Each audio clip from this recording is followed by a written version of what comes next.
अपर मुख्य सचिव बेसिक शिक्षा परिषद का लाइव यूट्यूब सेशन शिक्षकों के लिए नए सत्र 2026-27 की हार्दिक शुभकामनाएं। क्रियाशील बाल वाटिका किस प्रकार की होनी चाहिए? देखिए, बाल वाटिका तो अब हम कहते हैं, परंतु मेरे ख्याल से जो कोलोकेटेड आंगनवाड़ी है वही बाल वाटिका के नाम से कही जाती है। उसमें आंगनवाड़ी कार्यकर्ता सहायिका तो होती है, कुछ जगहों में हम लोगों ने ECC educator, early childhood care and education educator भी रखा है।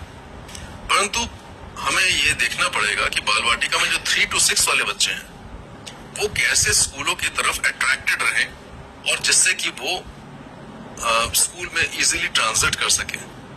इसलिए हम एक विद्या प्रवेश भी करते हैं कि क्लास 5-6 साल से ज्यादा वाले बाल वाटिका के बच्चे स्कूल में कैसे जाएं। तो हमारी जो अध्यापक अध्यापिका हैं और आंगनवाड़ी कार्यकर्ती हैं, इन सबको एक टीम की तरह काम करने की जरूरत है। बाल वाटिकाओं में बहुत सारी चीजें दी गई हैं, बिग बुक्स दी गई हैं, चाइल्ड फ्रेंडली फर्नीचर दिए गए हैं और भी सामग्री दी गई है दोनों विभागों की तरफ से। परंतु हमें कोशिश करनी चाहिए कि ये दोनों एक साथ काम करें, एक टीम के रूप में। उत्तर प्रदेश में सबसे ज्यादा नंबर पे आंगनवाड़ी सेंटर स्कूल पे स्थापित है। उससे बच्चों के क्लास 1 पे जाने का जो एक नेचुरल प्रोग्रेशन होता है, साथ ही ये भी होता है कि जब बड़ी दीदी क्लास में पढ़ रही होती है तो उसकी छोटी बहन जो है वो आंगनवाड़ी में पढ़ रही होती है, तो वो सुकून से पढ़ पाती है, क्योंकि उसकी बहन भी वहीं है। अदरवाइज हो सकता है उसको घर में बहन को देखना पड़ता। तो ये हमारे लिए बड़ा अच्छा मॉडल है और ये साइंस कहता है कि 3 से 6 साल के बीच का जो एज है उसमें ब्रेन के डेवलपमेंट सबसे ज्यादा होता है। मुझे पता है कि जो बाल विकास विभाग है उन्होंने अभी भी THR प्रारंभ किया है, जिसमें अब की इस साल से बच्चों को एक बिल्कुल अलग पौष्टिक आहार उनको मिलेगा और हम दोनों विभाग मिलके काम तो कर सकते हैं, परंतु वास्तव में स्कूल में काम करना ज्यादा जरूरी है। गांव में 4 लोग, आशा, आंगनवाड़ी, अध्यापिका और ANM, ये 4 बड़े इंपॉर्टेंट लोग होते हैं और ये 4 लोग ग्राम प्रधान के साथ मिलकर अगर एक टीम की तरह काम करें तो स्कूल अच्छा चलेगा, ये मेरा मानना है। बिल्कुल सर, हमारे शिक्षक साथी इस पूरी परिवर्तन यात्रा की केंद्र में है। तो सर, हमारे शिक्षकों के कल्याण के लिए, उनके सहयोग के लिए विभाग किन पहलुओं पर कार्य कर रहा है? देखिए, हम कुछ भी कहें, तंत्र में सबसे इम्पोर्टेंट वो होता है जो क्लासरूम के अंदर हो रहा होता है। अगर बच्चे की लर्निंग अधिगम बढ़ना है, बच्चे का व्यक्तित्व बढ़ना है, बच्चे की सोशल एबिलिटीज बढ़नी है, तो जो क्लासरूम के अंदर जो काम होता है वो सबसे इम्पोर्टेंट है और वो टीचर के भरोसे ही होता है, चाहे हम कितना भी सुपरविजन करते हैं। तो सबसे पहले तो हम ये कहेंगे कि टीचरों के लिए इस साल सरकार ने माननीय मुख्यमंत्री जी के इनिशिएटिव से कैशलेस चिकित्सा सुविधा प्रारंभ की है, जिसमें न केवल टीचर बल्कि उनके पूरा परिवार कवर्ड है। और इसमें टीचर में शिक्षा मित्र, साल सरकार ने माननीय मुख्यमंत्री जी के इनिशिएटिव से कैशलेस चिकित्सा सुविधा प्रारंभ की है, जिसमें न केवल टीचर बल्कि उनके पूरा परिवार कवर्ड है। और इसमें टीचर में शिक्षा मित्र भी कवर्ड है, अनुदेशक भी कवर्ड है, KGV के टीचर्स भी कवर्ड है। तो उससे 5 लाख रुपए तक की एक परिवार की जो निःशुल्क चिकित्सा अस्पतालों और एम्पैनल अस्पतालों में होती है वो उनको मुहैया होगी और जिससे उनके न केवल चिकित्सा के प्रति खर्चा बढ़ेगा बल्कि एक मेंटल प्रेशर जो होता था कि कभी कुछ हो गया तो क्या होगा, उससे उनको एक सुकून मिलेगा। इसलिए मैं तो अपने अध्यापकों से कहना चाहता हूँ कि हम लोगों ने वो जो पोर्टल है वो आप लोगों को भेजा है और आप लोगों ने से, मेरे को पता है कि लाखों लोगों ने रजिस्टर किया है, बट अपने और अपने पूरे परिवार को रजिस्टर करा दीजिए, जिससे कि थोड़े ही दिनों में जब ये कार्ड बनना शुरू हो जाएगा तो आपके डाटा पहले से वहाँ उपलब्ध होगा और इसमें कोई कमी ना रखिए। इसके अलावा आप जानते हैं शिक्षा मित्रों के मानदेय भी बढ़ाए गए हैं, अनुदेशकों के मानदेय भी बढ़ाए गए हैं। तो सरकार अपने संसाधनों के आधार पर ये कोशिश कर रही है कि टीचरों को बेहतर सुविधाएं दी जाए। नगरीय क्षेत्रों में बहुत दिनों से टीचर्स का रिक्रूटमेंट नहीं हुआ था, तो इसके लिए अध्याचन भेजा गया है।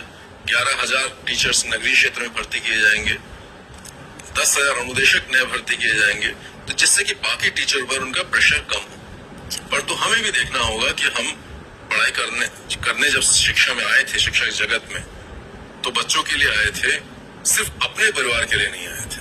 बिल्कुल। तो ये मैं जो कहना चाहता हूँ अध्यापक अध्यापिका समझ गए होंगी। इट्स अ डिस्ट्रिक्ट कैडर, आप जिले कैडर में आई थी, आप मन लगा के अपने स्कूल में पढ़ाई कराइए। बिल्कुल सर, एक प्रश्न व्यक्तिगत रूप से मैं पूछना चाहूंगी हमारे सभी शिक्षक साथियों की ओर से। सर, एक ओर तो आप हमारे प्रदेश के बेसिक और माध्यमिक शिक्षा व्यवस्था जैसे विशाल दायित्व के नेतृत्व का निर्वहन कर रहे हैं, वहीं दूसरी ओर साहित्य सृजन के माध्यम से समाज को वैचारिक दिशा भी प्रदान कर रहे हैं। तो सर, जनरली देखा गया है कि व्यस्तता को लोग अपनी जो रुचियां हैं उनको एक बाधा मानते हैं, लेकिन आपने उसे अवसर में परिवर्तित किया है। तो सर, हम सभी शिक्षक साथियों को बताइए कि आपको लेखन के लिए प्रेरणा कहाँ से मिलती है, कैसे आप लेखन के लिए समय और ऊर्जा के मध्य संतुलन स्थापित कर पाते हैं। देखिए, मैं बहुत छोटा लेखक हूँ, मेरे में ऐसे कोई विशेष बात नहीं है, परंतु उत्तर प्रदेश शिक्षा विभाग में जो हिंदी साहित्य के सबसे बड़े साहित्यकार हैं वो उत्तर प्रदेश के शिक्षा विभाग से ही थे। वो पहले असिस्टेंट टीचर थे, फिर डिप्टी स्कूल इंस्पेक्टर थे। मुंशी प्रेमचंद की बात कर रहा हूँ। तो हम सबको गर्व होना चाहिए कि हम उस राज्य के उस शिक्षा विभाग से हैं जहाँ मुंशी प्रेमचंद भी कवि थे। तो हमें मुझसे नहीं, उनसे प्रेरणा लेनी चाहिए कि वो कैसे कलम के सिपाही थे। वो कहते थे कि जिस दिन मैंने नहीं लिखा मुझे खाना खाने का हक नहीं है, क्योंकि मैं एक मजदूर हूँ। जैसे मजदूर अपना मजदूरी करता है, लेखन मेरे लिए मजदूरी है। तो हम बहुत छोटे आदमी हैं, परंतु हमको मुंशी प्रेमचंद जी जैसे लोगों से प्रेरणा लेनी चाहिए। सर, ये आपकी महानता है कि आप ऐसा कह रहे हैं, लेकिन अगर आप इतने विशाल दायित्व का निर्वहन कर रहे हैं, उसके बाद आप लेखन भी कर रहे हैं, क्योंकि आपकी पुस्तकें मैंने पढ़ी हैं और मैं उनसे काफी प्रभावित भी हुई कि एक इतने व्यस्ततम दिनचर्या के बावजूद कोई इतना अच्छा अगर लिखता है तो कहीं ना कहीं टाइम मैनेजमेंट एक बहुत बड़ा फैक्टर है। और हम सभी शिक्षक कई बार आपाधापी में इन सब चीजों को भूल जाते हैं। सर, थोड़ा सा गाइड करिए, ताकि हमारे बहुत सारे शिक्षक साथी ऐसे भी हैं जो बहुत अच्छा लिखते हैं, लेकिन व्यस्तता के कारण वो लिखना बंद कर दिए हैं। सर, आपकी प्रेरणा से वो लिखने लगेंगे। मुझे लगता है कि हर शिक्षक शिक्षिका को लिखने से पहले पढ़ना चाहिए। कोई भी लेखक बिना पढ़े लिख नहीं सकता। हम ये मानते हैं कि अगर आप 50 किताब पढ़ेंगे तो शायद एक किताब जैसे आपकी कोई विचार आ सकते हैं आपके मन में। तो पहले तो नियमित रूप से पढ़ना सीखिए। मैं जानता हूँ आप लोगों के जीवन में बहुत व्यस्तताएं हैं, हमारे जीवन में भी हैं, और विशेष रूप से जो महिला अध्यापिका हैं वो ज्यादा व्यस्त है, क्योंकि जब हम जो भी कहें उनको घर का भी बहुत सारा काम करना होता है और वो स्कूल का भी काम करते हैं। परंतु फिर भी उसमें से समय अपने लिए भी थोड़ा निकालिए, अपने फिजिकल एक्सरसाइज के लिए निकालिए, अपने लिखने पढ़ने के लिए निकालिए, क्योंकि आप बच्चों के लिए और अपने परिवार के लिए भी बहुत इंपॉर्टेंट है। तो आप अपने आप को नेग्लेक्ट ना कीजिए, थोड़ा सा समय कोई फिजिकल एक्सरसाइज किसी योगा के लिए निकालिए और थोड़ा समय लिखने पढ़ने में लिखिए। देखिए, हमारे यहाँ ऐसे ऐसे साहित्यकार हुए जिन्होंने 100 किताबें लिखी। आशापूर्णा देवी को देखिएगा, उन्होंने 100 से ज्यादा किताबें लिखी। रविन्द्रनाथ टैगोर का आप देखेंगे तो उन्होंने पता नहीं कितने लिख दिए।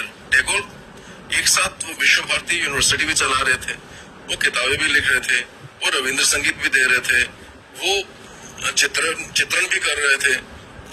तो मनुष्य की क्षमता का कोई सीमा नहीं है।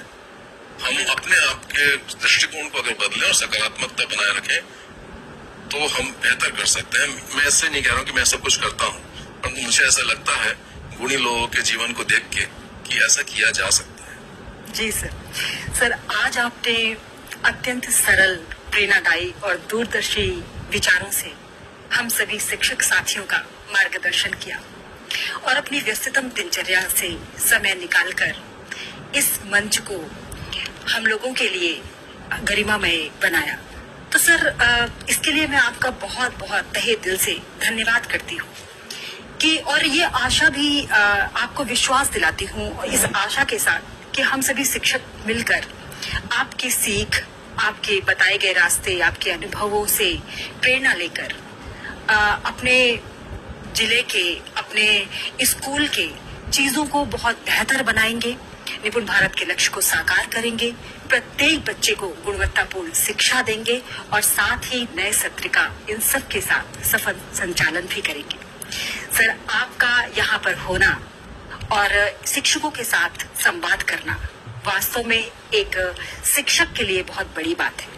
सर, इसके लिए मैं आपके तहे दिल से पुनः बहुत बहुत धन्यवाद करती हूँ। और इसी आशा के साथ कि हम सभी शिक्षक अपनी सकारात्मक सोच और नवाचारों के माध्यम से अपने प्रदेश की शिक्षा व्यवस्था को ऊंचाइयों तक पहुंचाएंगे, मैं इस सत्र को यहीं पर विराम देती हूँ।